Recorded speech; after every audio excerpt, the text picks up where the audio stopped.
Good morning বন্ধুরা। আজ 14 December রবিবার। আজকের সকালের বরাক তথা সমগ্র আসামের গুরুত্বপূর্ণ খবরগুলি হল: বিবাহিত পুরুষদের বহুবিবাহ ইস্যুতে কড়া হুঁশিয়ারি মুখ্যমন্ত্রীর, এবার বহুবিবাহ রোধে কঠোর অসম সরকার। অসমের সমস্ত পুরুষদের দুঃসংবাদ শুনিয়ে মহিলাদের পাশে থাকার বার্তা দিলেন মুখ্যমন্ত্রী হিমন্ত বিশ্ব শর্মা। স্ত্রী থাকা সত্ত্বেও আর দ্বিতীয়বার বিয়ের দুঃসাহস দেখাতে পারবেন না কেউ, কঠোর আইনের প্রসঙ্গ তুলে সতর্ক করলেন মুখ্যমন্ত্রী। স্বামীর দ্বিতীয় বিবাহ অথবা বহু বিবাহের অভিযোগ জানানোর জন্য স্ত্রীর সহায়তায় বিশেষ মোবাইল নাম্বার চালুর ঘোষণা করলেন মুখ্যমন্ত্রী। মোবাইল নম্বরে সমস্যা হলে টেক্সট মেসেজ অথবা হোয়াটসঅ্যাপেও মহিলারা অভিযোগ জানাতে পারবেন। একটি ফোনেই অ্যাকশন নেবে সরকার। বহু বিবাহ অথবা দ্বিতীয় বিবাহ বিয়ে করলেই বিবাহিতদের 7 বছরের জেল। বহু বিবাহ প্রতিরোধ বিল 2025 নিয়ে বড় মন্তব্য মুখ্যমন্ত্রীর। স্বামী জেলে গেলেও সংসার নিয়ে মহিলাদের ভাবতে হবে না, সেই ব্যবস্থাও রেখেছে অসম সরকার। অভিযোগ পাবেন ডবল অরুণোদয়। বহুবিবাহ প্রতিরোধ আইন বলবৎ নিয়ে আইনি প্রক্রিয়ার প্রয়োগের বিষয়ে প্রকাশ্যে বড় মন্তব্য করে মহিলাদের এই সুখবর দিলেন মুখ্যমন্ত্রী। এক চাঞ্চল্যকর ঘটনা। কাছাড় জেলার উদারবন্দের উত্তরপাড়া এলাকায় ঝুলন্ত অবস্থায় এক যুবকের মৃতদেহ উদ্ধার হওয়ায় চাঞ্চল্য ছড়িয়েছে। নিহত যুবকের নাম রাজেশ বণিক। তিনি উদারবন্দ থানার অন্তর্গত উত্তরপাড়া এলাকার বাসিন্দা এবং রাজকুমার বণিকের ছেলে। স্থানীয় সূত্রে জানা যায়, ঘটনার সময় রাজেশ বাড়িতে একাই ছিলেন।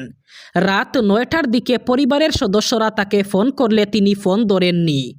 এতে সন্দেহ হওয়ায় পরিবারের লোকজন দ্রুত বাড়িতে পৌঁছে দেখেন ঘরের দরজা ভিতর থেকে বন্ধ। পরে দরজা ভেঙে ভিতরে প্রবেশ করে দেখা যায় রাজেশের মৃতদেহ ঘরের সিলিং ফ্যানে ঝুলন্ত অবস্থায় রয়েছে। ঘটনার খবর পেয়ে উদারবন্দ পুলিশ ঘটনাস্থলে পৌঁছে মৃতদেহ উদ্ধার করে ময়নাতদন্তের জন্য মেডিকেলে পাঠায়। পুলিশ এই ঘটনার তদন্ত শুরু করেছে। পশ্চিমবঙ্গে এসআইআর আতঙ্কে আবার মৃত্যু। গলায় ফাঁস লাগিয়ে নিজেকে শেষ করলেন 52 বছরের এক ব্যক্তি। ঘটনাটি ঘটেছে মালদহের হরিশ্চন্দ্রপুর 1 নম্বর ব্লকের কুশিদা গ্রাম পঞ্চায়েতের বালুবুটর গ্রামে। এই ঘটনায় আতঙ্ক ছড়িয়েছে এলাকায়। পুলিশ সূত্রে জানা গেছে, মৃত ব্যক্তির নাম আব্দুল কালাম, বাড়ি বালুরবুটর গ্রামে। স্থানীয় সূত্রে জানা গেছে, বহু বছর ধরে জয়পুরে থাকতেন তিনি। সেখানে হোটেলে কাজ করতেন। তিনি অবিবাহিত ছিলেন। 1 বছর ধরে বাড়িতে থাকতেন। ভোটার কার্ড, আধার কার্ড না থাকায় এসআইআর ফর্ম পূরণ করতে পারেননি। 2002 সালের ভোটার তালিকায় বাবা এবং মায়ের নামও ছিল না, যা নিয়ে আতঙ্কে ভুগছিলেন তিনি। এসআইআরে নাম না থাকলে ডিটেনশন ক্যাম্প এবং বাংলাদেশে পাঠিয়ে দেওয়া হবে, এই ভয় দেখাচ্ছিলেন এলাকার মানুষ। সেই আতঙ্কে নিজেকে শেষ করেছেন বলে অভিযোগ। সবজি খেতে চাষ করতে গিয়ে অঘটন।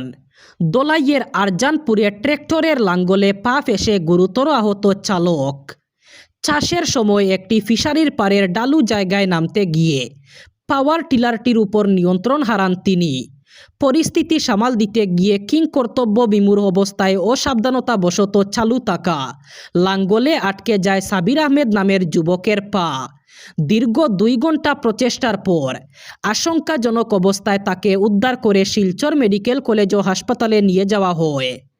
উল্লেখ্য, ঠিক একইভাবে বিগত সপ্তাহে সুনাইয়ের সোনাবাড়ি ঘাটে বরাকপাড়ে একই রকম এক দুর্ঘটনায় এক চালকের 2টি পা ক্ষতবিক্ষত হয়। বর্তমানে সেও গৌহাটি মেডিকেল কলেজে চিকিৎসাধীন। ডিসেম্বরের শেষে কিংবা জানুয়ারির শুরুতে গৌরব গগৈর পাকিস্তান সম্পর্কের তথ্য জনসমক্ষে প্রকাশ করা হবে বলে ঘোষণা করলেন মুখ্যমন্ত্রী হিমন্ত বিশ্ব শর্মা। এছাড়া বিস্তারিত অনুসন্ধানের জন্য এই মামলা কেন্দ্রীয় সংস্থায় প্রেরণ করা হবে বলেও জানান তিনি। প্রসঙ্গত, গৌহাটিতে মুখ্যমন্ত্রী বলেন, জুবিন গর্গের বিষয়টির ক্ষেত্রে সরকারের তরফে যাবতীয় করণীয় কাজ সম্পূর্ণ হওয়ার পর আদালতে নিয়মিত শুনানি শুরুর পর প্রদেশ কংগ্রেস সভাপতি গৌরব গগৈর পাকিস্তান সংযোগ মামলা কেন্দ্রীয় তদন্ত সংস্থার কাছে হস্তান্তর করা হবে। মুখ্যমন্ত্রী বলেন, ডিসেম্বরের শেষে কিংবা জানুয়ারির প্রথম ভাগে এই মামলার কিছু গুরুত্বপূর্ণ বিষয় সাংবাদিকদের সামনে খুলাসা করা হবে। তবে পরবর্তী তদন্তের উদ্দেশ্যে সম্পূর্ণ মামলা কেন্দ্রীয় তদন্ত সংস্থার কাছে পাঠানো হবে। আইএসআই মদতপুষ্ট সন্ত্রাসবাদীরা বাংলাদেশে বড়সড় ঘাঁটি গেড়েছে। বিভিন্ন সূত্র মারফত এই তথ্য হাতে এসেছে ভারতীয় গোয়েন্দাদের। এজন্যই তারা ইতিমধ্যে দেশ জুড়ে সতর্কতা জারি করেছে। তাদের কাছে খবর আছে, পাক অধিকৃত কাশ্মীর থেকে লস্কর-ই তৈবার শীর্ষ সন্ত্রাসীদের বাংলাদেশে পৌঁছাতে নির্দেশ জারি করা হয়েছে। এই সন্ত্রাসী দলে বোমা বিশেষজ্ঞরা রয়েছেন। এরা বাংলাদেশি সন্ত্রাসীদের প্রশিক্ষণ দিয়ে ভারতে অনুপ্রবেশ করানোর চক্রান্ত করছে বলে ভারতীয় গোয়েন্দাদের কাছে গোপন সূত্রে খবর এসেছে। তাদের কাছে এই খবরও এসেছে যে পশ্চিমবঙ্গ, উত্তর পূর্ব ভারত সহ গোটা ভারতে লস্কর-ই তৈবা এবং জৈশ-ই মোহাম্মদ সন্ত্রাসীদের শক্তিশালী মডিউল গড়ে তোলার চেষ্টা চলছে। বন্ধু সরকারের মদতে সারা বাংলাদেশে নেটওয়ার্ক বিস্তারের কাজ চালাচ্ছে আইএসআই। লস্কর এবং জৈশ সন্ত্রাসীরা সম্প্রতি পাকিস্তানে এক গোপন বৈঠকে অংশ নিয়ে যৌথ কমান্ড গড়ে তোলার পরিকল্পনা করছে। প্রাক্তন বিধায়ক আনোয়ার হোসেন লস্করের বিরুদ্ধে প্রতিবাদে সরব হয়েছে হাইলাকান্দি জেলা কংগ্রেস। কংগ্রেসকে নিয়ে কুরুচিকর মন্তব্য করার পাল্টা জবাব দেওয়ার পাশাপাশি তার বিরুদ্ধে মানহানির মামলা করার হুমকি দিয়েছেন জেলা কংগ্রেসের নেতারা। হাইলাকান্দি জেলা কংগ্রেস ভবনে এক সাংবাদিক সম্মেলনে প্রাক্তন বিধায়ক আনোয়ার হোসেন লস্করের কড়া সমালোচনা করেন কংগ্রেস নেতারা। সাংবাদিক সম্মেলনে উপস্থিত ছিলেন হাইলাকান্দি জেলা কংগ্রেসের মুখপাত্র আইনজীবী রুকনউদ্দিন বরবুইয়া, সহসভাপতি শাহাবুদ্দিন চৌধুরী সহ অনেকেই। তারা জানান, কংগ্রেস দলে টিকিট বিক্রি শুরু হয়েছে। টিকিটের নামে শুরু হয়েছে টাকার খেলা। টিকিট দেওয়ার নামে তাকে দল এনে শেষ পর্যন্ত টিকিট দেওয়া হয়নি। বরাক উপত্যকায় একটি সমষ্টিও পাবে না কংগ্রেস। কিছুদিন আগে সংবাদ মাধ্যমের কাছে এমন কিছু বিস্ফোরক মন্তব্য করেছিলেন প্রাক্তন বিধায়ক আনোয়ার হোসেন লস্কর। এই ঘটনার পর থেকে হাইলাকান্দির কংগ্রেস রাজনীতিতে তোলপাড় শুরু হয়েছে।